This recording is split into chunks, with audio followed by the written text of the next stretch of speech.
October 10న మనం world mental health డేగా మనం జరుపుకుంటుంటాం. ఎందుకు ఈ స్పెషల్‌గా ఒక డే అని మనం చెప్పి, ఒక ఈ రకమైన ప్రాముఖ్యతను మనం వివరి వివ వివ విశదీకరించాలి అంటే,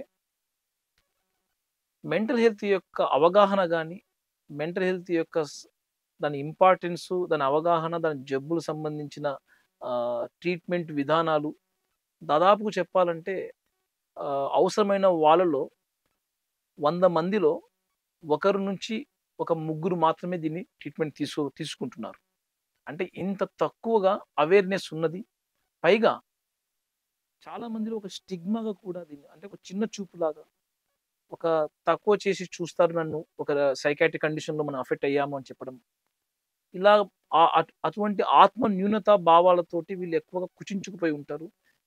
ఎక్కువగా ట్రీట్మెంట్ సీకింగ్ రాకపోతే. అందువల్లనే ఇటువంటి మెంటల్ హెల్త్ డే లాంటి రోజుల్లో మానసిక ఆరోగ్యం గురించి మనం ఎంత ఇంపార్టెన్స్ ఉంది ప్రతి ఒక్క జీవితంలో. తర్వాత దీనికి సంబంధించిన జబ్బులేంటి? దీని ట్రీట్మెంట్ విధానాలేంటి? ఇది మనకు చాలా like diabetes, hyper tension, asthma ఇవి మనం ఈ మధ్య కాలంలో చాలా తరచుగా వింటుంటాము. పేషెంట్ కూడా ఎటువంటి స్టిగ్మా ఫీల్ కావట్లేదు. తను షుగర్ జబ్బొచ్చినా, బీపీ జబ్బొచ్చినా, వచ్చిన వెంటనే దానికి సంబంధించిన ట్రీట్మెంట్ తీసుకుంటున్నారు. వాళ్ళు స్ట్రోకులు దాకా, హార్ట్ స్ట్రోకులు, బ్రెయిన్ స్ట్రోక్ దాకా వెయిట్ చేయకుండా ముందుగానే దాన్ని ప్రివెన్షన్ చేసుకుంటుంటారు. షుగర్ జబ్బులు కూడా మనం తినే తిండి వల్లే వస్తాయి. బీపీ జబ్బులు కూడా మనం చేసే లైఫ్ స్టైల్ యాక్టివిటీస్ వల్ల వస్తుంది. ఇటువంటి జబ్బుల్ని మనం గుర్తించాము, యాక్సెప్ట్ చేశాము. సమాజం దీనికి సంబంధించిన ప్రికాషన్స్ వైస్‌గా ట్రీట్మెంట్ తీసుకోవడానికి కూడా ఎటువంటి చిన్న చూపు చూసుకోవట్లేదు. మానసిక ఆరోగ్యం గురించి మాత్రం చాలా తక్కువగా మంది తెలవడం వల్ల దీన్ని తక్కువ చూపు చూస్తున్నాం. ఏంటి దీని ప్రాముఖ్యత?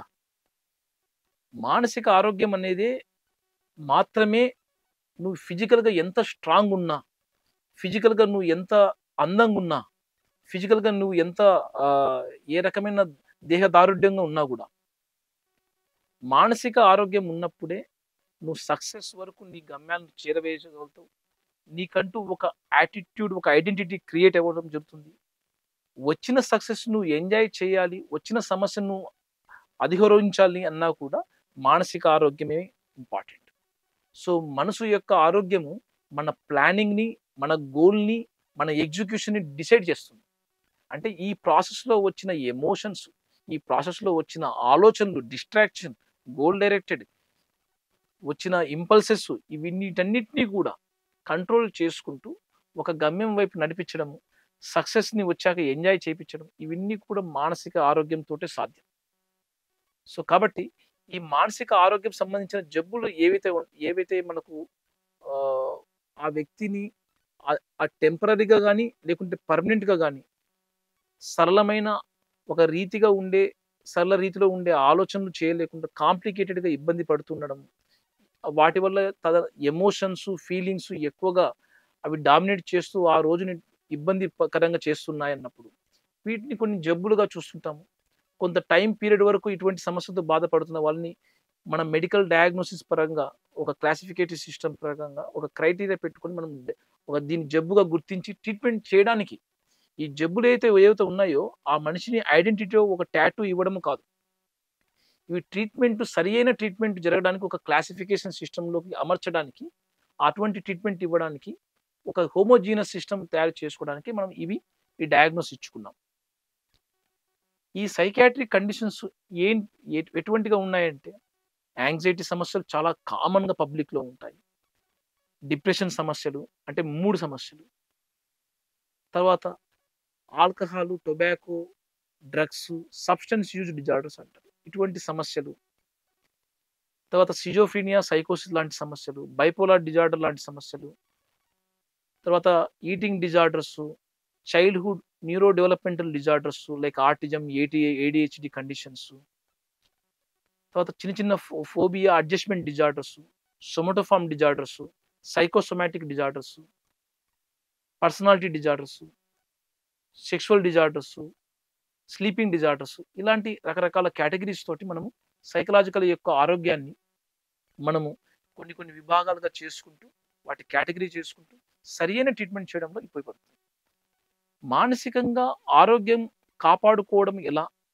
జబ్బులు రాకుండా మనం కాస్త కూస్త నివారించుకోవడం ఎలాంటి పద్ధతులు మనం పాటిస్తే బెటర్‌గా ఉంటుందంటే, మరీ ముఖ్యం first and foremost thing nature తోటి కాస్త టైమ్ అన్నా మనం స్పెండ్ చేయడం ఇంపార్టెంట్.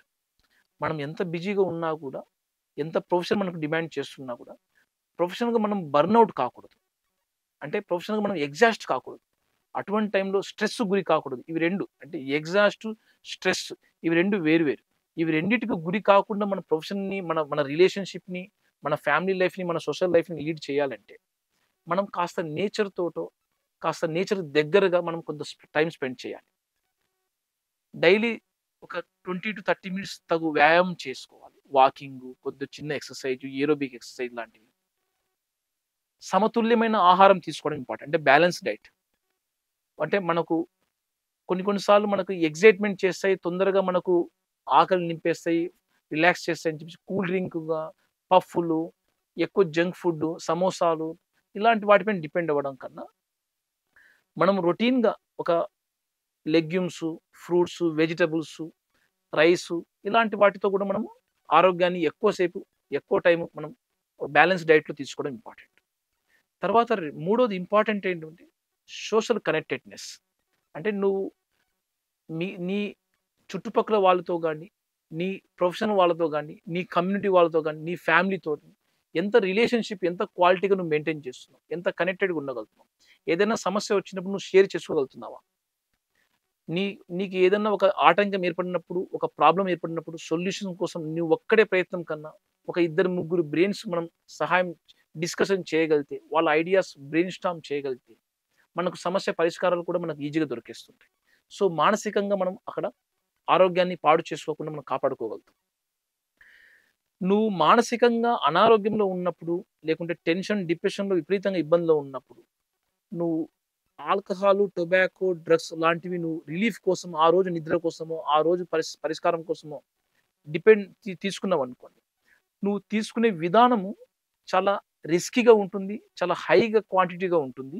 ఈ ఈ టఫ్ సైకలాజికల్‌గా డిస్టర్బెన్స్ అయిన టైంలో ఈ డ్రగ్స్, ఆల్కహాల్ గన మనం మనం రెమెడీగా పెట్టుకుంటే మాత్రం సమస్యలు మనకి ఇంకాస్త పెరుగుతాయి తప్ప తగ్గవు. ఐదో ఇంపార్టెంట్ అయిన సలహా ఏంటంటే, మనం నిత్యము వీటితో పాటు ఎప్పుడైతే మనకు ఇబ్బందికరమైన పరిస్థితులు మనకున్న పరిచయాలతోటి, మనకున్న హాబిట్స్ తోటి, మనకున్న నాలెడ్జ్ తోటి సమస్య పరిష్కారం కావట్లేదంటే గూగులింగ్ చేయకుండా, లేకుంటే మనకు అన్‌సైంటిఫిక్ పర్సన్స్ తోటి మనము సలహాలు తీసుకొని ఇబ్బంది పడేదానికన్నా, దానికి సంబంధించిన సబ్జెక్ట్ సంబంధించిన ఎక్స్‌పర్ట్ సైకియాట్రిస్ట్ గారు, దగ్గరలో ఉన్న సైకియాట్రిస్ట్ గారితోటి మీరు సంప్రదించి, దానికి తగ్గట్టు మనం ట్రీట్మెంట్ గూడా తీసుకోగలిగితే, అది మెడిసిన్స్ అయినా, లేకుంటే చిన్న సలహా అయినా, లేకుంటే చిన్న కౌన్సెలింగ్ లాంటి సర్వీసెస్ అయినా కూడా మనం తీసుకోగలిగితే, అవసరమైనప్పుడు మనం హెల్ప్ తీసుకోవాల్సిన దశలో ఉన్నప్పుడు, హెల్ప్ అడగడం అనేది ఒక తెలివైనతనం. అవసరం ఉన్నప్పుడు కూడా సైన్స్ పరంగా డెవలప్ అయిన సైన్స్‌ని యుటిలైజ్ చేసుకోకుండా మనము అలానే ఆ సమస్యలతో మగ్గినప్పుడు, అది మన యొక్క అనవసరమైన మూర్ఖత్వపు నిర్ణయమే తప్ప, మనకు ఏ రకంగా మనకు రుచించదు. ఏ రకంగా మన సమస్య పరిష్కారం జరగనివ్వదు. దీన్ని బట్టి ఎప్పుడైతే మానసికమైన ఇబ్బంది సమస్యలు ఉన్నప్పుడు హెల్ప్ అడగడం అనేది ఒక బలవంతమైన లక్షణం. Thank you.